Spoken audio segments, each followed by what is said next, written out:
বিধানসভা কেন্দ্রের অন্তর্গত নোয়াগাঁওয়ে ব্লক কংগ্রেস কমিটির প্রতিনিধি সম্মেলনকে কেন্দ্র করে উত্তপ্ত পরিস্থিতির সৃষ্টি হয়। সম্মেলন শুরু হওয়ার আগেই মঞ্চ ভেঙে ফেলে দেয় বিজেপি কর্মীরা। অভিযোগ কংগ্রেস বিধায়ক সুদীপ রায় বর্মনের। এই ঘটনার খবর পেয়ে মুহূর্তে ঘটনাস্থলে পৌঁছে যায় সিআরপিএফ ও বিশাল পুলিশ বাহিনী। পরিস্থিতি সামাল দিতে তৎপর হয় প্রশাসন। এরপর এই ঘটনা নিয়ে ৬ আগরতলা বিধানসভা কেন্দ্রের বিধায়ক সুদীপ রায় বর্মন বিস্ফোরক অভিযোগ করে বললেন, যারা সবসময় সুশাসনের গল্প শোনায় সেই বিজেপি ফেরিওয়ালার কাছে জানাতে চায়, সম্মেলন শুরু হওয়ার আগেই কেন মঞ্চ ভেঙে দিয়েছে বিজেপি কর্মীরা? ডেকোরেটরদের বিজেপি কর্মীরা কেন হুমকি দিচ্ছে?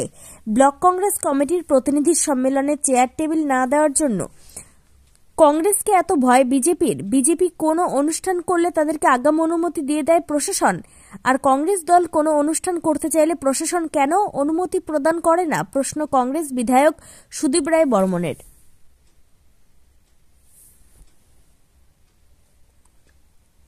ত্রিপুরা থেকে বিক্রম কর্মকারের report, crime press, Bengal news. করে প্রশ্নটা যারা সুশাসনের গল্প শোনায়, ফিরিস্তি শোনায়, আমি সেই ফেরিওয়ালার কাছে আমি আজকে জানতে চাই, স্কুলগুলোর পারমিশন চাইলাম, পারমিশন পেলাম না।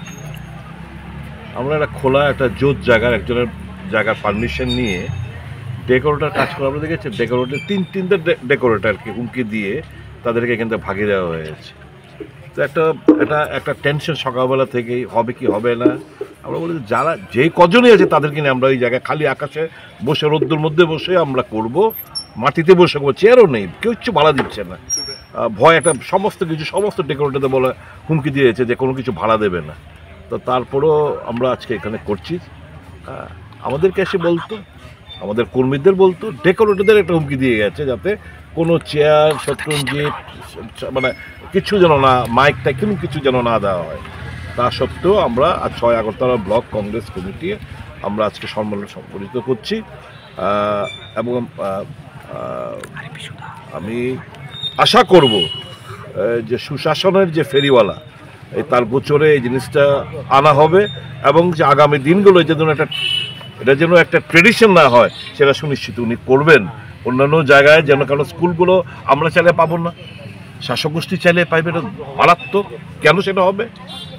আমি যখন ডাইরেক্টর স্কুল এডুকেশনকে জিজ্ঞেস করলাম কেন পারমিশন না, স্যার একটু উপরওয়ালাতে আলোচনা করেন না, স্যার একটু মুখ্যমন্ত্রীর সঙ্গে আলোচনা করেন, আরে পারমিশন দেবেন আপনারা? আমরা বন্ধের দিনে করছি, কিসের অসুবিধা?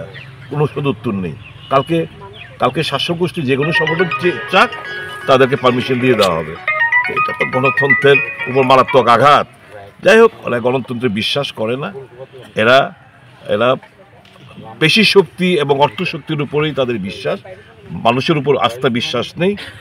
আমরা আশা করব এই সুশাসনের ফেরিওয়ালা প্রয়োজনীয় পদক্ষেপ গ্রহণ করবেন এবং এটা যেন একটা ট্রেডিশন না হয় সেটা সুনিশ্চিত করবেন।